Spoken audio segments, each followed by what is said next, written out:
केवल रवि किरणों से जिसका संपूर्ण प्रकाशित है अंतर, उससी जिन वाणी में होता तत्वों का सुंदरतम दर्शन। सत्दर्शन बोध चरण पथ पर अविरल जो बढ़ते हैं मुनिगण, उन देव परम आगम गुरु को शत शत वंदन, शत शत वंदन। मोक्षार्थियों, संसार रूपी सृष्टि का अद्भुततम रहस्य एक जैन मुनि है जिसका कोई जवाब नहीं है। ब्रिटेन के प्रेसिडेंट विंस्टन चर्चिल जब पार्लियामेंट में एक बार राउंड टेबल कॉन्फ्रेंस में जब महात्मा गांधी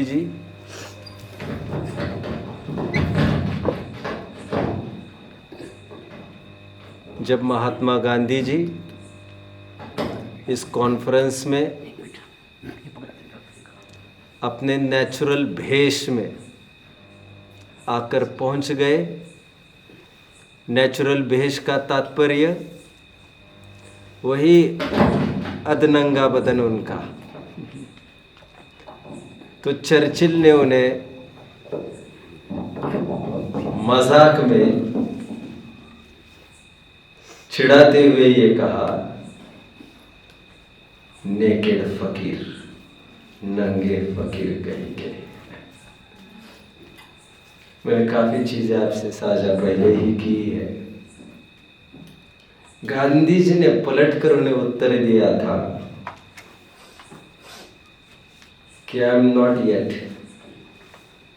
आई एम ट्राइंग टू बी।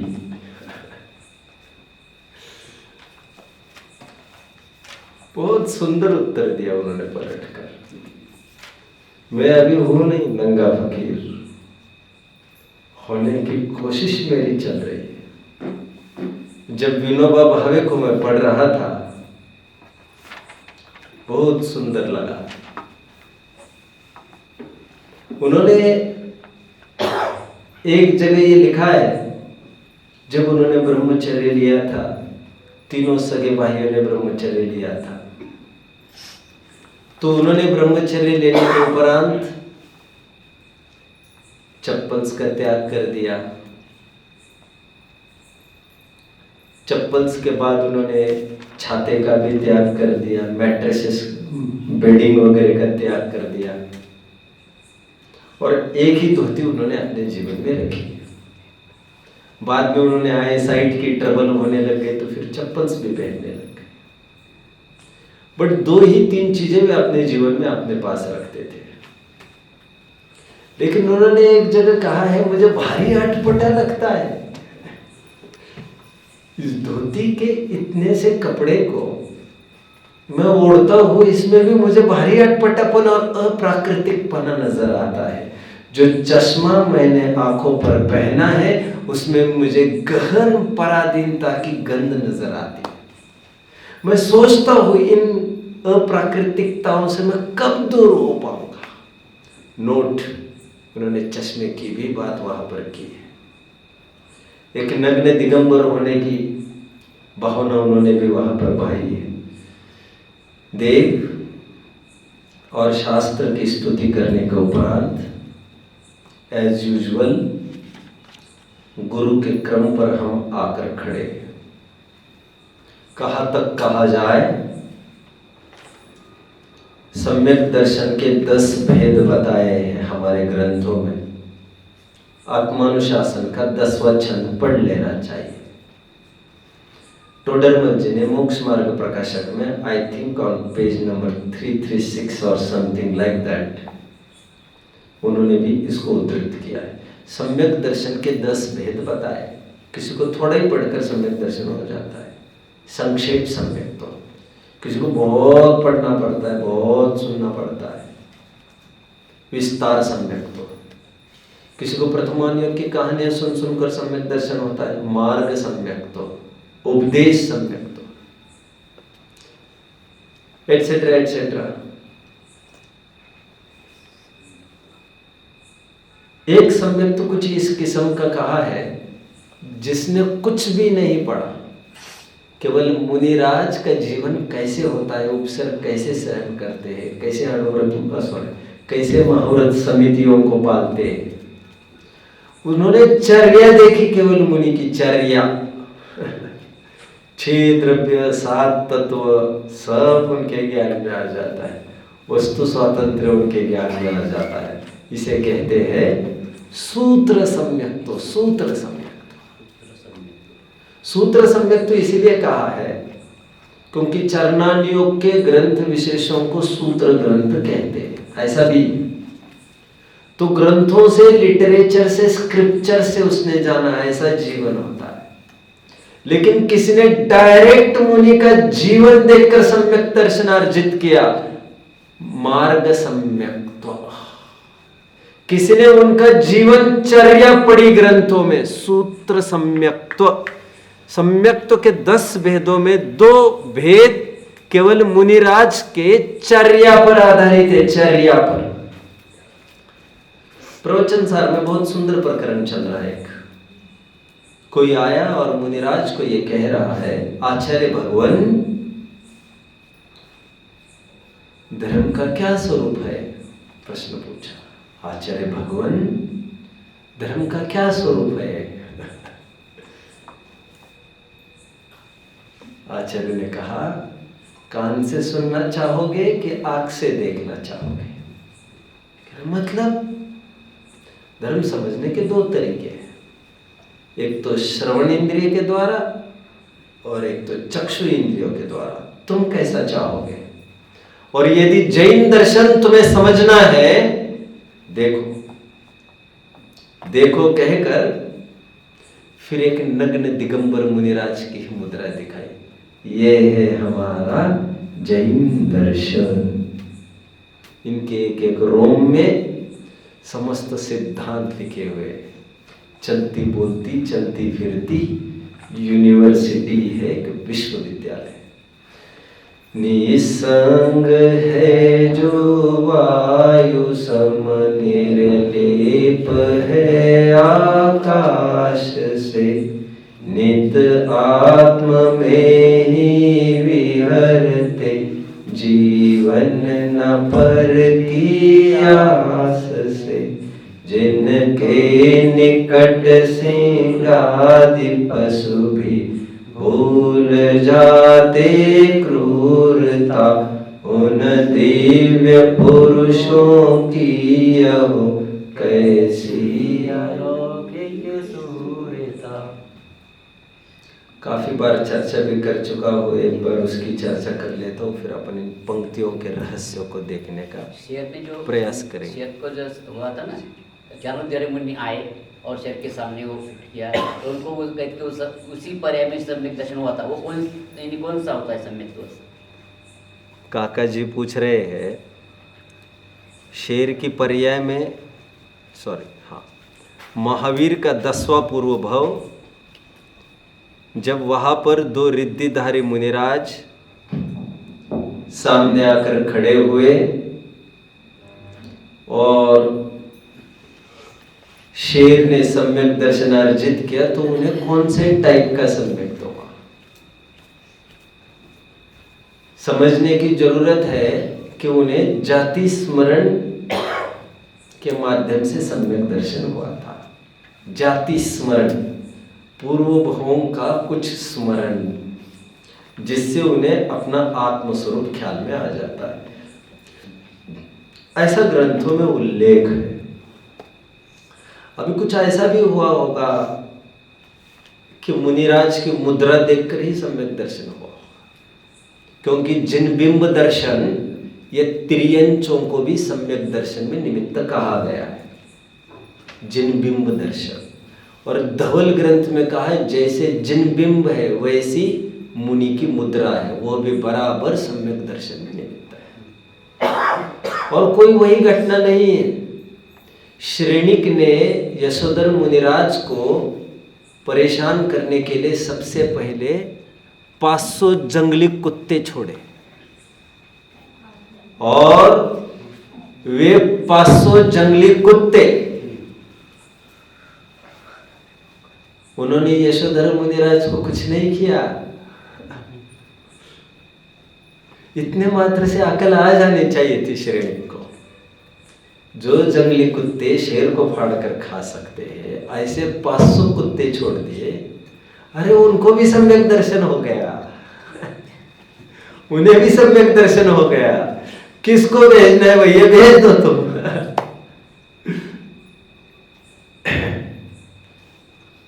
बहुत सुंदर, मैं तो बोल रहा हूं अभी।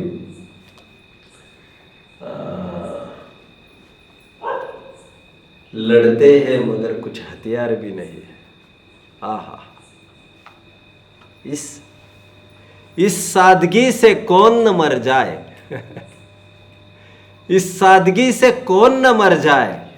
लड़ते हैं और कोई हथियार भी नहीं है। ठीक है, देखिए, I was about to tell something. हाँ, मैंने आपको बताया था कि इस पंचम काल के 21,000 वर्षों में क्रमशः 21 कल्कि होते हैं, एंड 21 अकल्कि होते हैं या उपकल्कि होते हैं, कलंकी और अकलंकी। तो इसमें ऐसा उल्लेख है हमारे ग्रंथों में, कल्कि मतलब विलेन। और जब ये राजा होगा, ये चाहता है कि मेरी छत्र छाया में सभी जन रहे, मेरे अधीनस्थ सभी जन रहे। एक दिन सभा में वो पूछता है, कौन है यहां पर जिसने मेरी शरण नहीं ली? तो उनके मंत्री कहते हैं, राजन, ऐसा कोई नहीं है इस भूतल पर जो आपकी शरण में नहीं आया। तुरंत एक जन तपक से ये कहता है एक जन है। कौन है? छीन लो उनकी संपत्ति। कौन है? छीन लो उनकी आवश्यकता है। महाराज वे नग्न दिगंबर मुनिराज है, उनकी कोई आवश्यकता ही नहीं है। उनसे कुछ छीना ही नहीं जा सकता। उनकी संपत्ति इज इंटैक्ट विद देम। उसे कोई हरण करने में समर्थ नहीं है।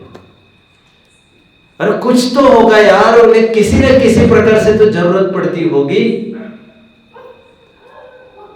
हाँ, एक कारण से नगर में आते हैं आहार ग्रहण करने को। हाँ, तो बस तो आहार का पहला कौर टैक्स के रूप में हमारा। और मुनिराज जैसे ही भोजन करने को होंगे, उनके अंजलि पात्र में, कर पात्र में आया हुआ पहला कौर टैक्स के रूप में उठाया जाएगा मंत्रियों के द्वारा, सैनिकों के द्वारा।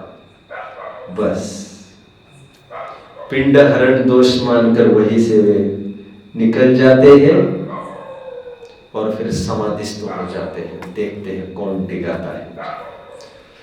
देखिए, मैं आपको रिकमेंड करूंगा मूलाचार पढ़ने के लिए।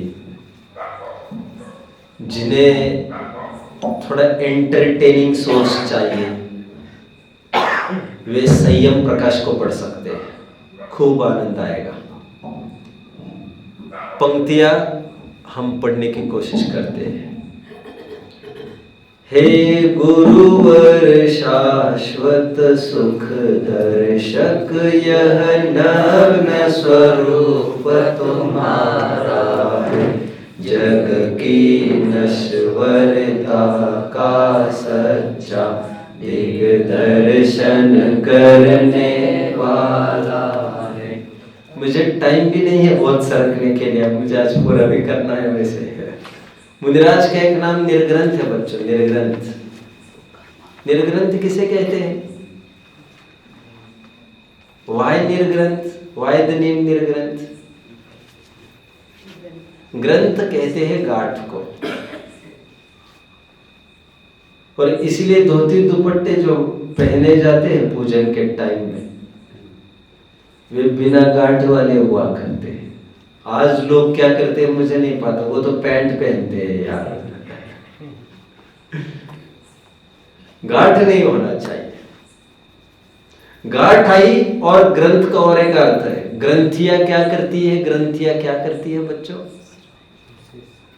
ग्रंथियां होती है ना, glands, glands, salivary gland, pancreatic gland, क्या करती है ग्रंथियां? स्टोरेज करती है, स्टोरेज। ग्रंथ जो होता है वो स्टोर करता है, स्टोर, संचय करता है। निर्ग्रंथ का अर्थ भाव रूप से विचारना हो तो ये इनके अंदर कोई गांठ गठान नहीं है। गांठ गठान नहीं है मतलब कितने अर्थ निकल सकते हैं। अपन कहते हैं अंदर के गांठ का है यार, ऐसे नहीं उगलेगा वो, ले लो अंदर उसको, अंदर की गांठ का। और गांठ मतलब गांठ के कितने सारे अर्थ होते हैं। हमारे यहाँ मिथ्यात्व को भी ग्रंथि कहते हैं। निमित्तोपादान चिट्ठी में बनारसी दास जी ने ग्रंथि भेद नहीं हुआ है ये माना, और जब तक ग्रंथि भेद नहीं होगा तब तक मोक्ष मार्ग प्रारंभ होता नहीं। ग्रंथि मतलब मिथ्यात्व को ग्रंथि कहा जा रहा है, परिग्रह, परिग्रह का बाप। निर्ग्रंथ मतलब जिन्हें ग्रंथों की गरज ही नहीं है। अभी मैं और एक रहस्य की बात बताऊं, मैंने थोड़े दिन पहले साझा की है आप लोगों से। इसे ग्रंथ क्यों कहते जानते हैं आप लोग? मैं बताता हूं आपको, शायद कभी पढ़ने में आए, आपके नहीं आए। इसका नाम ग्रंथ नहीं था सचमुच। इसे ग्रंथ इसलिए कहा जाने लग गया क्योंकि पहले ताड़पत्र पर शास्त्र लिखे जाते थे। ताड़पत्र को सिक्योर करने के लिए जरूरी होता था उन्हें एक पर रखे, और जब गृहस्थों के हाथ में आता था वो गृहस्थ उसको नोट बांध कर रखते थे, गठान बांधकर, फिर उसका नाम हो गया ग्रंथ। ग्रंथ मूल में नाम ही नहीं है। ग्रंथ का अर्थ होता है गांठ, गांठ। गांठ का और एक अर्थ होता है गठबंधन होता है, जानते हैं आप लोग? शादी विवाह में गांठ, गांठ बांधते हैं ना पंडित। गांठ मतलब अटैचमेंट, अटैचमेंट, जुड़ना। और साहित्यिकों ने कितना जोर लगाया है, टूटे से फिर ना मिले, मिले तो गांठ बढ़ जाए। खैर मैं तो कहा चला गया। मुनिराज के जो एक एक पर्यायवाची नाम है उनको सब विचार करना चाहिए। मैंने आपको बताया था हिंदू ग्रंथों में मुनिराज का एक नाम है वातर्षण। यदि वैदिक ग्रंथ पढ़े होंगे आप लोगों ने, उभर कर एक नाम आता है वातर्षण। वातर्षण मतलब आपको दिगंबर मुनि, ये आपको समझना चाहिए। अभी सब कुछ पढ़ना चाहिए, अभी ऐसे थोड़ी जमाना रहा है कि कोई उतना ही पढ़ते रहेंगे हम। व्हाट इज वातर्षण? जो हवा पर ही जीते, वाथी का आसन करते। यार ये हवा पर ही जीते हैं, इनको कुछ नहीं चाहिए क्या? अगेन, हे गुरुवर शाश्वत सुख दर्शक यह नग्न स्वरूप तुम्हारा। नग्न मतलब बहिरंग नग्नता और अंतरंग नग्नता, और नग्न मतलब कुछ नहीं। जानते हो आप लोग? जानो यार, जानो इस शब्द साहित्य को, मजा आ जाएगा। लोक में कितने जन ने सुना है मैंने बिना नागा काम किया है 1 महीना? सुना है? आपने तो सुना होगा। मैंने बिना नागा 1 महीना काम किया है, सेठ आपके आप पूरी पगार लूंगा मैं। नागा, नागा नहीं समझते आप? ओहो, नागा मतलब एब्सेंटी, अनुपस्थिति, कुछ नहीं कुछ नहीं। कितना बढ़िया है यार ये सब। नागालैंड जानते हो? नागालैंड, अरे ये दिगंबरों का स्थान था नागालैंड, देयरफॉर नागालैंड। मैं आपको कई दफे बता चुका हूं। अंडमान निकोबार क्या था? अंडमान निकोबार आइलैंड का ही निकोबार मतलब Naggovaram was the real word for Nicobar, Naggovaram, जहां पर केवल लग्न दिगंबर मुनिराज ही रहते थे। आज भी कोई जाकर देखिए, वहां पर आपको ऐसे ही लोग मिलेंगे जो लगभग नंगे रहते थे। आप लोगों ने देखे होंगे कुछ ऐसे जाति के लोग हैं लगभग नंगे ही रहते। लगभग नंगे मतलब आपको लगे ये कैसी महिला है, कुछ पहना ही नहीं है इसने केवल कुछ कुछ कपड़े ओढ़े हैं। ऐसे कैसे यार, इतना ऐसे कैसे? क्षुल्लक भेष में रहते वहां पर। Andaman Nicobar islands, and Andaman stands for आदिमान। एनीवे, छोड़िए इन बातों का। नग्न का अर्थ होता है रहित। अंदर की नग्नता भावे न होई नग्गो मिच्छत्ताई में दो सच्चाई होना पच्छादव्येन मुनि पयडिति लिंगम जिना नाहि। भाव की नग्नता ही नग्नता है। आगे बहुत सुंदर अर्थ आने वाला है। Be with me, be tuned. जग की नश्वरता का सच्चा दिग्दर्शन करने वाला है। आगे मुनिराज को देखकर किसको लगेगा मुझे कमाना है, किसको लगेगा मुझे चोरी करनी है, किसको लगेगा मुझे हिंसा, झूठ, चोरी, कुछ परिग्रह करना है। आगे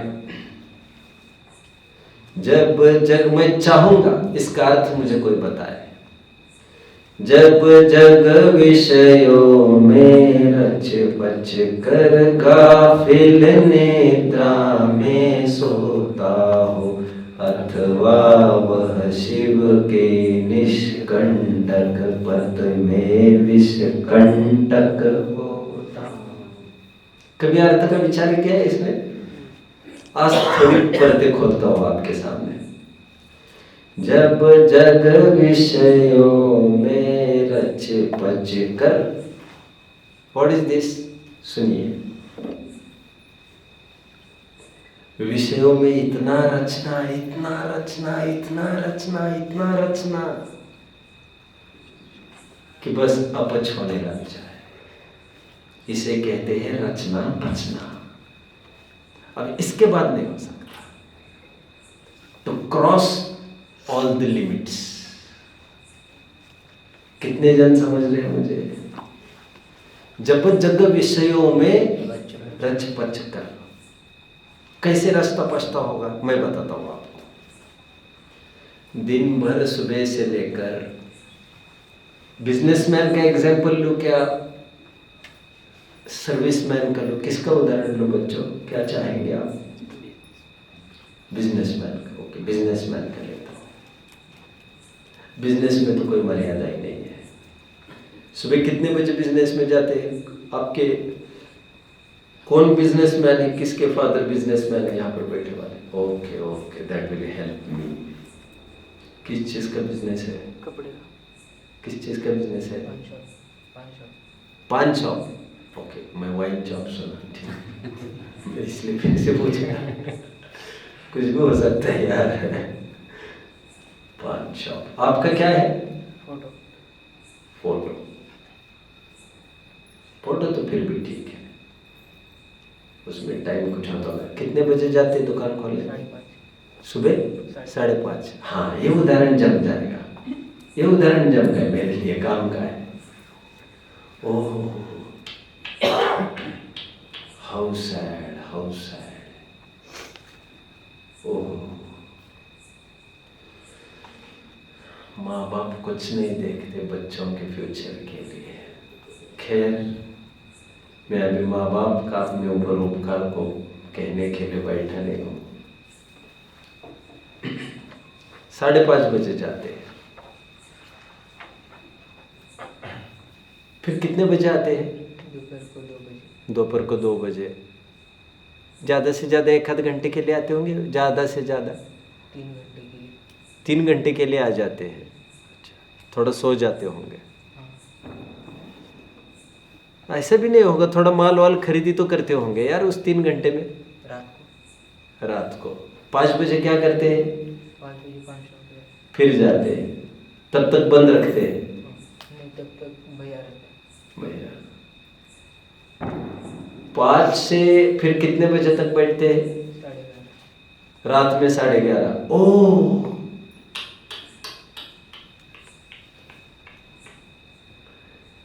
गजब हो गया, गजब हो गया। Beyond imagination, beyond imagination. मैं अपना सिंपल एक उदाहरण खड़ा करता हूँ।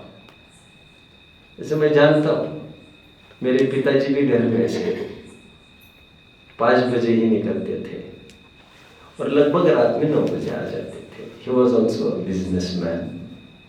दोपहर में 1 आध 2 घंटा आ जाते थे, सो जाते थे। anyway, सुबह से लेकर रात तक,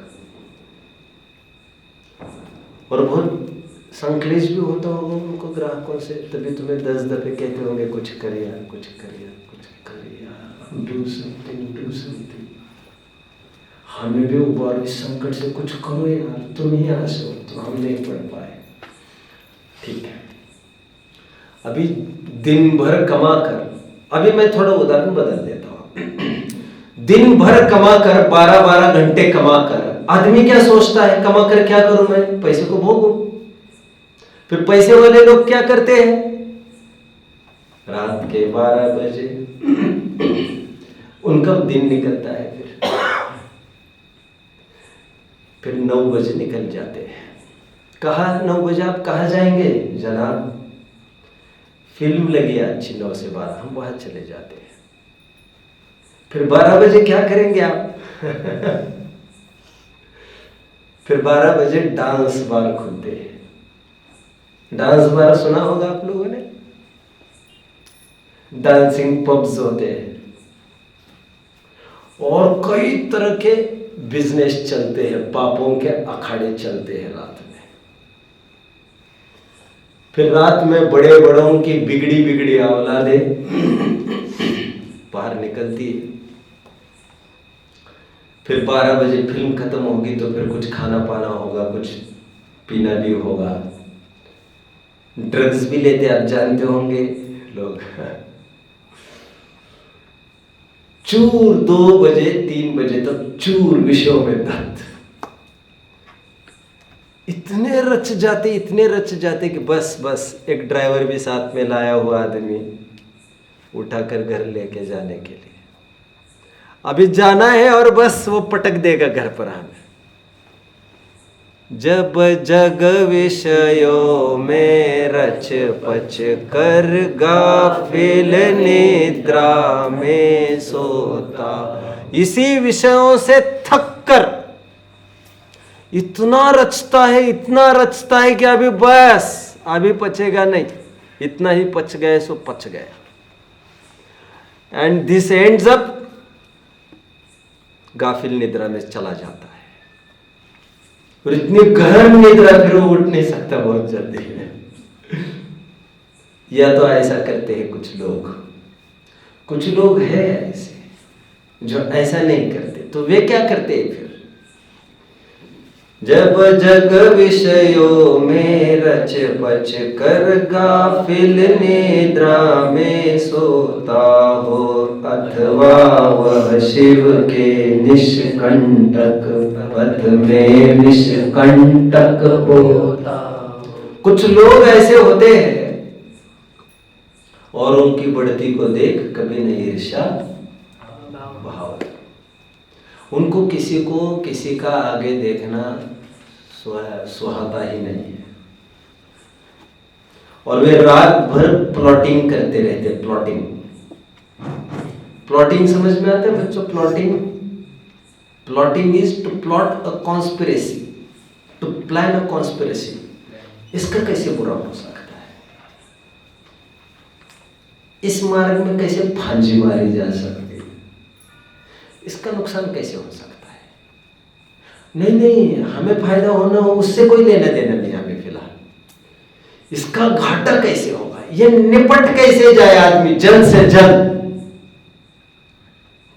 तो रात भर कुछ कुछ लोग इसी उधेड़ बुन में पूरी प्लानिंग में योजनाएं बनाते रहते हैं, किस प्रकार उनके मार्ग में विषकंटक बोए जा सकते हैं।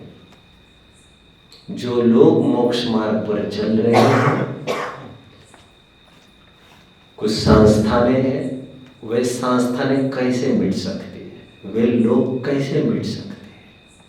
अब जानते टोडरमल स्मारक ट्रस्ट को सालों पहले काफी धमकी आई थी, इसको जला देंगे। जानते हैं आप लोग? सुना है। और मंच से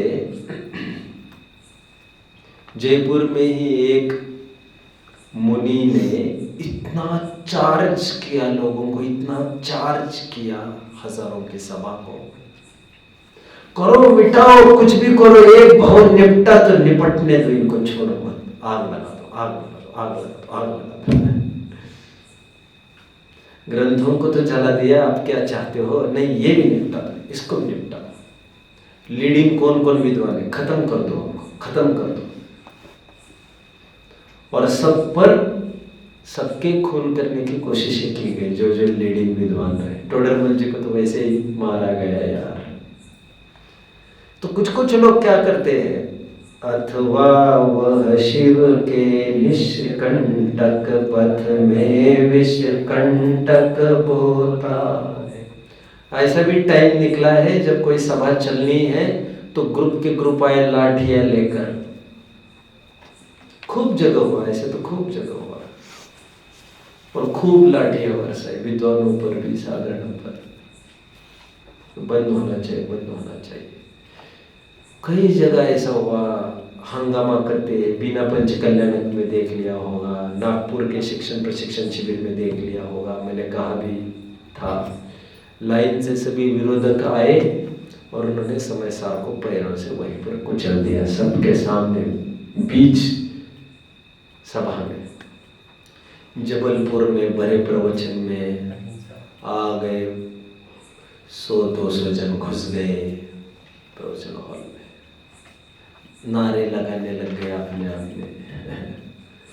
ये बंद होना चाहिए, बंद करो इनको। सोनगढ़ी is not allowed, Kanji is not allowed. और जिनके घर में इन कंजड़ियों की फॉलोअर्स कोई बहुएं होगी, निकाल दो उनको बाहर, निकाल दो। बहुत होता है, घर तक तोड़ रहे हैं।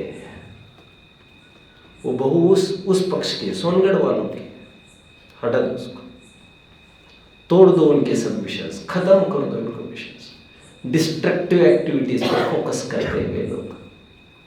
ऐसे भी काफी लोग रहते हैं और रात दिन इसी में प्लॉटिंग करते। मैंने तो ये भी सुना है कि जिस स्थान पर आप बैठे उसको भी हथियाने की पूरी कोशिश की गई थी। वो तो धन्य कुमार जी थोड़े थे तो कुछ बात बन गई, नहीं तो आए थे बेड़ावर ना बाबा, बस आकर जमना ही था उनको। और बहुत जगह ऐसा होने लग गया था, बस आते हैं फोटो रख देते, अपना प्रतिमा में मन चाह चंदन वंदन लगा देते, हो गया उनका मंदिर खत्म। ऐसे तो बहुत चलता रहा। अरे कितने मुगलों ने 300 जैन मंदिर पर कब्जा किया, अकेले जयपुर की बात कर रहा हूं मैं। कितने टेम्पल्स, मीनाक्षी टेम्पल देखिए जाकर, मीनाक्षी टेम्पल का शिखर यदि देखा होगा आपने, सब जगह दिगंबर की मुद्राएं आपको दिखेगी, दिगंबर मुनियों की। यह सब जैनिज्म का प्रतीक है, जैनिज्म का। यह सब जैन टेम्पल्स थे पहले। कुतुब मीनार मैंने कहा भी था कभी, इवन कोल्हापुर अंबाबाई, सब दिगंबर मुद्राएं आपको दिखेगी, तिरुपति, सब चलता रहता है।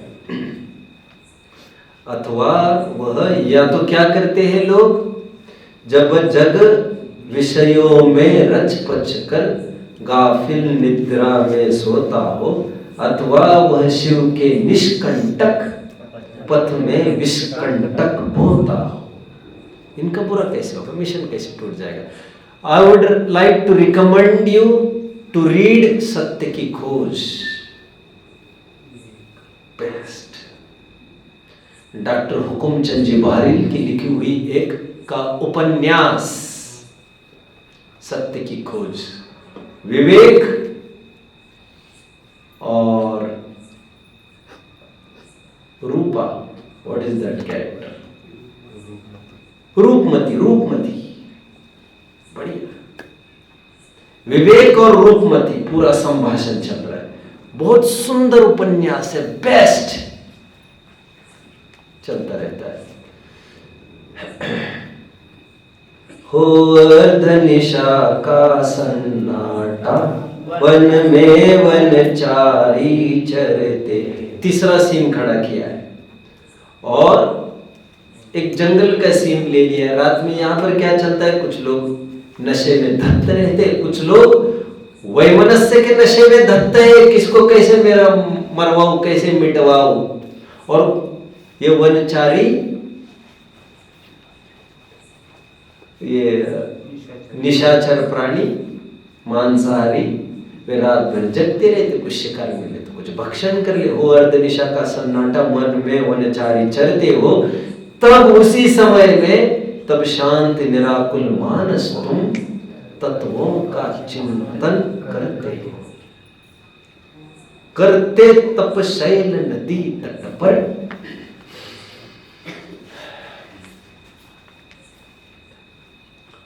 देखो क्या क्या कह रहे, कहां पर तप करते हैं, नदी तट पर, तरुतल वर्षा की झड़ियों में। देखो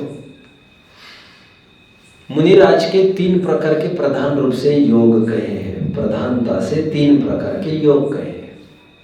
गर्मी के टाइम पर वे पहाड़ी की चोटी पर, ऊंचाई से ऊंचाई चोटी पर जाकर तपश्चर्या करते हैं। क्यों, जितना ऊपर जाएंगे टेम्परेचर तो और बढ़ेगा ना, वहां पर लोगों का आना मुश्किल है, वे डिस्टर्बेंस कुछ नहीं चाहते। इसे कहते हैं आतापन योग। क्या कहते हैं, आतापन योग। अपने सिर पर डायरेक्ट धूप को झेलना, दैट इज आतापन योग। खड़े खड़े एक बार आसन लगाया, 2 महीने डिगना नहीं, दैट इज आतापन योग। प्रिफरेबली खड़गासन। बरसात का टाइम हो, पेड़ के नीचे, वृक्षादि मूलवास योग। बरसात में पेड़ के नीचे, फिर पहाड़ पर क्या करेंगे, तो पेड़ के नीचे क्या करेंगे। अरे बरसात तो आकर चली जाएगी, लेकिन पेड़ के नीचे बैठने वालों के लिए बरसात आकर चली भी जाए, फिर भी 12 घंटा पानी तो वैसे ही टपकता रहेगा, टप टप टप टप, ठिठुरते रहेंगे, ठिठुरते रहेंगे। और ये पानी खत्म होगा तो एक्चुअल बारिश चालू हो जाएगी। इसे कहते हैं वृक्षादि मूलवास योग। बरसात में पेड़ के नीचे तपश्चरण करते हैं। ठंड के दिनों में नदी के किनारे अभ्रावकाश योग। नदी के किनारे क्यों, वैसे ही ठंडक होती है, ठंडक में और ठंडक। ये क्यों कर रहे हैं उद्यम, संकट क्यों ओढ़ रहे, संकट नहीं ओढ़ रहे हैं, सुरक्षित स्थान ढूंढ रहे हैं। वे ऐसा स्थान चाहते जहां पर कोई नहीं आए, एकांत। 3 प्रकार के योगों का सैंपल यहां पर परोसा गया है।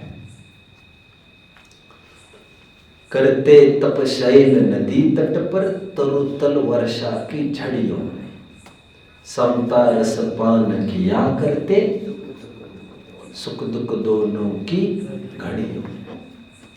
इतना सुंदर है आगे की भी पंक्तियां, मजा है, बहुत मजा है। लोग क्या क्या करते हैं बताना मुनिराज का है, और बता रहे लोग रात को कैसे व्यतीत करते हैं। और यहाँ पर आकर देखो क्या हो रहा है यहाँ पर। मैं थोड़ा उसको पूरा कर देता हूँ बच्चों। फिर स्मारक का क्या हुआ आप जानते हो, आज से 20-25 साल पहले हुआ होगा ये, आई थिंक 25-30 साल भी हुए होंगे, 22 साल हो गए, जला दो इसको। तो बच्चों ने ये सोचा धर्म पर आया संकट हमारे ही संकट है, ये धर्मायतन हमारे माँ बाप है, ऐसा नहीं होगा, ये नहीं मिटेगा। तो उन्होंने सोचा हम रात में गश्त देंगे, जगेंगे रात भर। तो डॉक्टर साहब ने उनको समझाया कोई गश्त नहीं देना है, सो जाओ चुपचाप। यदि वास्तव में आग लगाने आ जाए तो तुम अपनी जान बचाना, मंदिरों को जलने देना, मिटने देना। आप लोग जिंदा रहेंगे तो आप में से एक एक जन एक एक मंदिर खड़ा कर सकेगा। यदि हमारे सामने कोई ऑप्शन रखे, टोडरमल जी को हम फिर से जिंदा कर रहे हैं, या तो टोडरमल जी लो और उसके बदले में 50 मंदिर बिठाओ, दोनों में से क्या चाहते हो? टोडरमल जी को मरवाना चाहोगे कि 50 मंदिर को? क्या चाहते हो बच्चा? 50 क्या 500 क्या? अरे ये आदमी हुआ इसलिए तो इतने मंदिर हुए। मंदिर होने से कौन रोकेगा? आदमी होगा तो। दुर्जन तो मंदिर बिठाते ही रहते हैं, सज्जन फिर उसको बांधते ही रहते हैं। वात्सल्य अंक सदा सुरदास जी रत्नकर्म शावकाचार्य के वचनिका, दुर्जन तो मंदिर तोड़ते बिगाड़ते ही रहते हैं, सज्जन उसको फिर से खड़ा करते रहते हैं। कितना तोड़ोगे तुम? क्या कर लोगे तुम? कितने मिटाओगे मंदिर? कितने मिटाओगे? मंदिरों को मिटाने के लिए तुम्हें आदमी मिटाना पड़ेगा, आदमी। और वो भी बहुत देर करने के बाद भी काम नहीं बनेगा। टोडरमल जी को मिटाने में इतनी देर कर दी उन्होंने, तब तक सब जगह आग लग चुकी थी, हजारों मंदिर खड़े। गुरुदेव का भी बहुत विरोध हुआ बच्चों, काले झंडे दिखाए गए सब जगह। बनारसी दास जी का भी उस समय में बहुत विरोध हुआ है। विरोध तो देखो, विरोध तो होगा ही। जितनी जैसी हस्ती होगी उसको भी उतना विरोध होगा। क्या कहा डॉक्टर साहब ने? आप यदि जिंदा रहेंगे तो एक एक स्मारक हम खड़े करने की सामर्थ्य रखते हैं। 5 साल आपको विद्या दी, वो निपट जाएगी, फिर तो ऐसा नहीं चलेगा। मिटने दो इसे, आप जिंदा रहो। हमें चेतन विद्यापीठ चाहिए। कितनी सोच, कितनी सूझबूझ है, कितनी सूझबूझ। आपने वो खेल खेला है बच्चों? हम छोटे थे तो स्कूल में खेलते थे, ये टीचर खिलाते थे हमको, सामने दोनों जनों को बुलाते थे। वो एक गेम है ना, दोनों अबाउट टर्न करना, फिर दोनों सीधा घूमते, फिर एक जन पत्थर का करता है, एक कागज का करता है, एक कैंची का करता है, उसमें से जो जो करेगा वो जीतता है। ख्याल में है आपको गेम? बस उसी तर्ज पर एक गेम था जिसमें मैन, गन एंड लाइन, ऐसा एक त्रिकुट था वो, जिसमें यह माना जाता था कि मैन का रोल करने वाला सबसे ताकतवर है, यह माना जाता था उसमें। मैन आदमी गन बंदूक बनाता है, सब आदमी करता है। अरे एक छोटा सा 10 साल का लड़का हंटरों की थपेड़ों से शेर की लाइन लगा देता है। यार तुम आदमी की कीमत क्या समझते हो? 10 साल का बच्चा कर सकता है ऐसा? कर सकता है? आपको क्या लग रहा है बच्चा है? नहीं, सर्कस नहीं देखे आप लोगों ने? अच्छा, सर्कस ही तो खत्म हो गए यार। क्या टाइम था अपना यार। अब ये टाइम तुम लोगों को थोड़ी मिलेगा। सर्कस देखने जाते थे लोग, शेर देखने के लिए आते थे लोग, और 10 साल का बच्चा आता था हंटर, चाबुक, और शेर ज्यादा नहीं, बिल्ली जैसे ही बस गुर्राता था और चुप वही पड़ा रहता था। कहते थे चल, घुस जाते थे शेर लाइन से, 10 साल का बच्चा। मानो मानो मानो कि देव भी सेवा करते हैं। नारकियों का इतना भाग्य का है।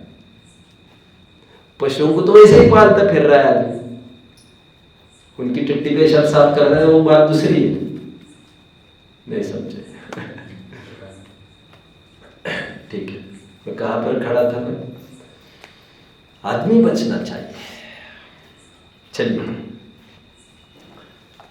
मुनिराज क्या करते हैं? करते तप, हाँ, समता रसपान किया करते, सुख दुख दोनों की घड़ियों में। अंतरे ज्वाला हरती वाणी, मानो झड़ती हो फूल झड़िया, भव बंधन तड़ तड़ टूट पड़े, खिल जाए अंतर की कलिया।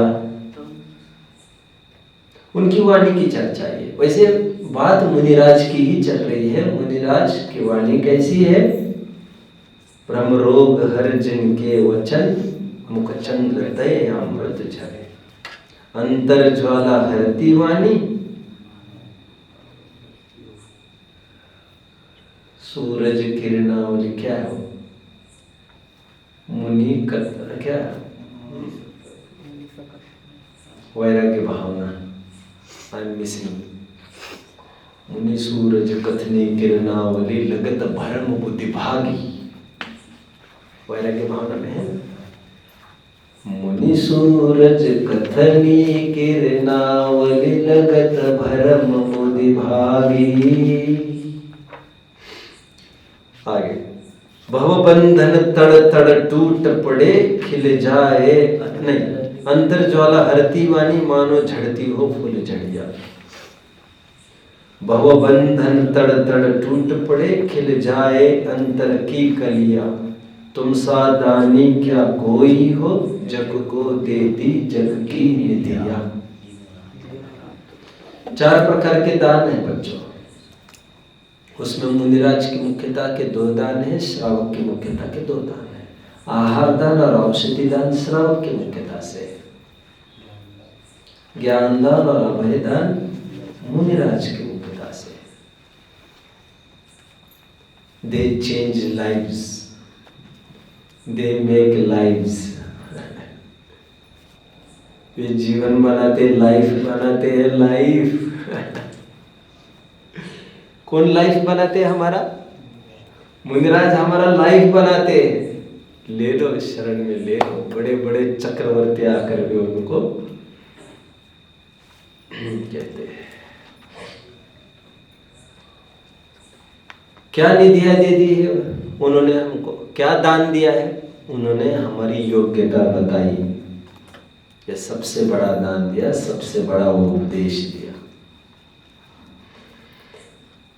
दिन रात लुटाया करते हो, सम सम की अविनश्वर मणिया। इसका क्या अर्थ करते हो बच्चों? कोई बताएगा? कोई बताएगा क्या अर्थ करते हो इसका? क्या अर्थ करेंगे इसका? काका जी क्या अर्थ करेंगे इसका?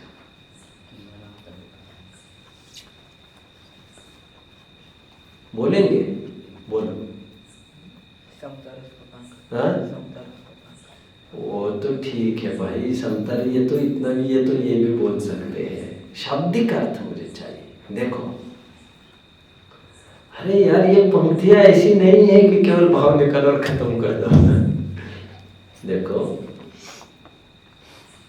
दिन रात लुटाया करते हो, सम सम की अविनश्वर मणिया। सम सम सम सम सम सम सम सम सम सम। समझ में आता है कुछ? मणिया, मणिया, माला जपना, मणिया, अभी समझ में आता है? तो कौन सी कंपनी की माला होगी वो? अरे चैतन्य माला की बात चल रही है। कबीर, कबीर, नॉट कबीर। मैं हमेशा कहता हूँ, माला तो कर में फिरे, जीभ फिरे मुख माय, मनवा फिरे बाजार में, यह तो सुमिरन नाय। आगे, माला फेरत जुग गया, भयान मन का फेर। सुनिए सुनिए, मन का छाड़ के, मन का छाड़ के, मन का फेर।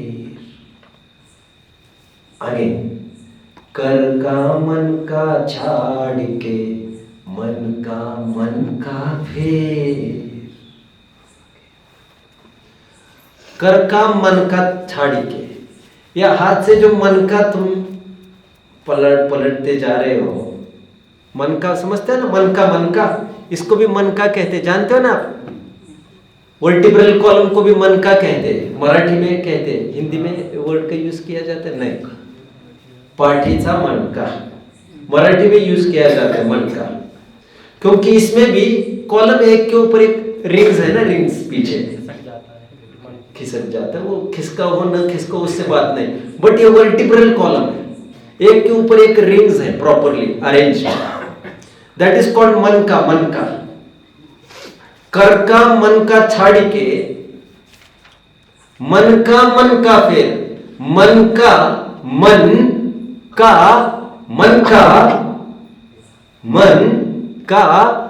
का फेर।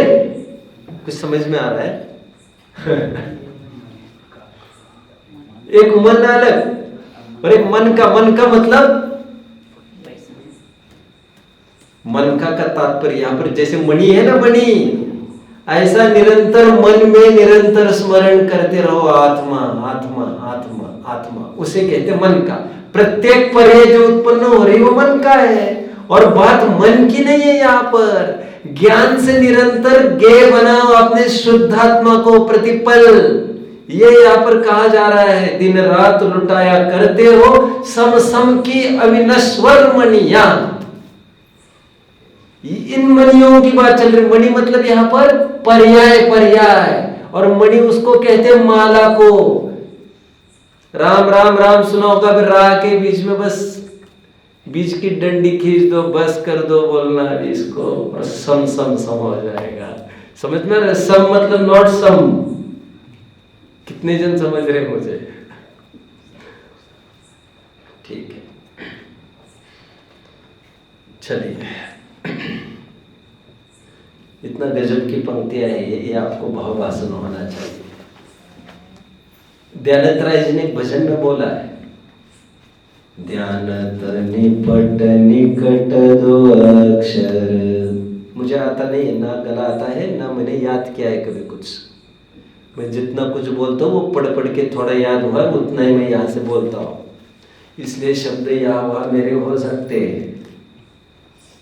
मुझे जितना भी याद है, मैंने बुद्धिपूर्वक बहुत कोशिश नहीं की है कभी याद करने की। I just keep on reading with full attention. मैं कुछ कह रहा था, ध्यानत निपट निकट दो अक्षर। क्या कहा बच्चों? पुराने भजनों का कुछ संकलन होगा तो वो ढूंढो, उसको गा सकते तो उसको गाओ। सुरताल वाले को मत बढ़ावा दो, पुराना फिर से भी दिन लौटा लाओ, और आप भी अभ्यास करो उसका। कवियों को सुनो और बच्चों को लगाओ। ये ध्यानत्री जी को बहुत गजब का भजन है। अब हम अमर भय न मरेंगे, हमको कछु भय ना रे, ये सब होना चाहिए। ध्यानत निपट निकट दो अक्षर। ध्यानत निपट मतलब अत्यंत, अत्यंत नजदीक के दो अक्षर। ध्यानत निपट निकट दो अक्षर, बिन सुमरई सुमरेंगे। क्या? बिना स्मरण किए हुए ही स्मरण करते रहेंगे, मतलब बिना जोर दिए अपने आप ये गुंजन चलता रहेगा। सम की अविनश्वर मणिया। सम मतलब आत्मा आत्मा आत्मा, बोलना नहीं, सोचना नहीं, भाववासन प्रत्येक समय में यह मैं का आनंद। ठीक है, अंतिम 2 पंक्तियां पढ़ेंगे फिर बस करेंगे। पढ़िए। निर्मल देव तुम्हें प्रणाम है, प्रमाण छपा है, गलत छपा है। हे निर्मल देव तुम्हें प्रणाम है, ज्ञान दीप आगम प्रणाम है, हे शांति त्याग के मूर्तिमान शिव पद पंथी गुरुवर प्रणाम। देव, शास्त्र और गुरु को तीनों को प्रणाम किया है और इस प्रकार स्तुति भक्ति का हमने आनंद लिया। यहाँ तक किसी को कोई डाउट होगा तो आप पूछ सकते हो। है किसी को कोई डाउट? ठीक है, कल सुबह से बोलिए। तो जो पूजन में आया ना पुष्प की, बोलिए प्लीज प्लीज। हाँ, उसमें रुद्रता का कुछ लेश नहीं है। अच्छा, उसे खोलना है। यह पुष्प सुकोमल कितना है, जग में माया कुछ शेष नहीं। तन में हाँ ठीक है। हाँ बोलिए। माया कुछ शेष नहीं, निज अंतर का प्रभु भेद को, उसमें रुजुता का लेश नहीं। राइट। हाँ। लेश रुजुता यानी सरलता। राइट। लेश यानी फिर ऐसे लेश मतलब किंचित भी सरलता नहीं है मेरे में। हाँ। वो अपनी बात भगवान के सामने शेयर कर रहा है। इतनी कुटिलता, इतनी मायाचरी, इतना बनावटी भरी है मेरे में, क्यों नहीं जागृत होती मेरे में? जैसा मैं हूँ वैसे क्यों नहीं दिखाना चाहता दुनिया को? ऐसे भगवान के सामने वो अंदर की तरफ व्यक्त कर रहा है। ऋजुता मतलब सरलता, बिल्कुल सही। ऋजु भाव आर्जव। ठीक है, और कुछ प्रश्न? शिवपथ पंथी मतलब शिवपथ पंथी, शिवपथ मोक्ष मार्ग, शिव मतलब मोक्ष, पंथी पंथी मतलब राग को पंथी कहते हैं। दिगंबर पंथी, श्वेतांबर पंथी, तेरा पंथी, पंथी मतलब इस मार्ग पर चलने वाले।